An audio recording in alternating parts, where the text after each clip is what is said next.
So ayan, ito yung second unit na in-overtime natin ngayon mga kol. So kita natin, ayan. So nakabit na, kabit na lang yung bumper. Ayan, so ito is temporary muna na gulong kasi battery pa rin yung gulong nito. Kaso yung gusto na design ng Magwis ng owner is bukas pa mag-open kasi Christmas ngayon. Ayan, naka fully undercut yan. So bukas na yan, kabit temporary muna.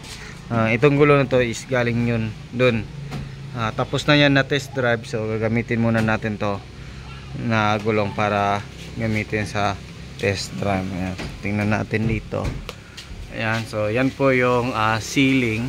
Ayan, so button type, VIP concept. Ayan, so nakabit na natin yung matting. Yan yung dashboard nakabit na. Then antayan na lang natin na matapos yung upuan nito, pero iti-test drive pa rin natin to, na kahit hindi pa dumating yung upuan, gagamitan muna natin ng ibang upuan para ma-test drive natin tong unit na to. So tapos na to, i-convert yung aircon. Ayan, so ngayon yan, so meron pa tong spoiler dito, so ilagay pa yung spoiler nito. Ayan, so pearl white and black, metallic black yung kulay. Tingnan natin dito. Ayan, ayan, tingnan natin to, check pa natin to kasi may clearance. Ayan, so naka 9 inches under stereo, naka dashcam, naka VIP concept, meron siyang fan sa gilid or yung center fan, tapos meron siyang lagayan dyan sa itaas. So yan po yung mga D17B, basta mga power window. Yan, so handbrake siya, manual or Tiptronic is handbrake dito.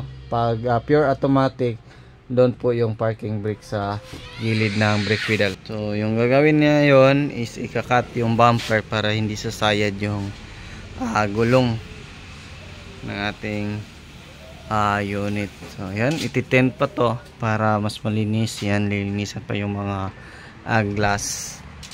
Yan, so 4x4 pag lamp switch. Ayan, so headlight adjuster. Bali mo na, Jem? Ayan, ito yung dashboard, back to original yung kulay mga kol. Ayan, so update namin kayo pag ano na yung status nito. Ayan, so abangan nyo din yung full vlog.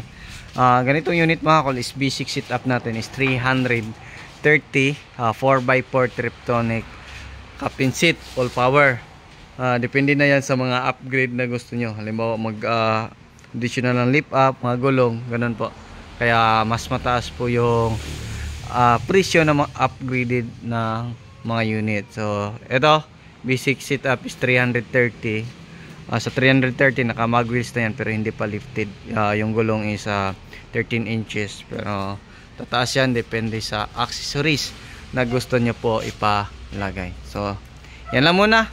So Merry Christmas sa ating lahat.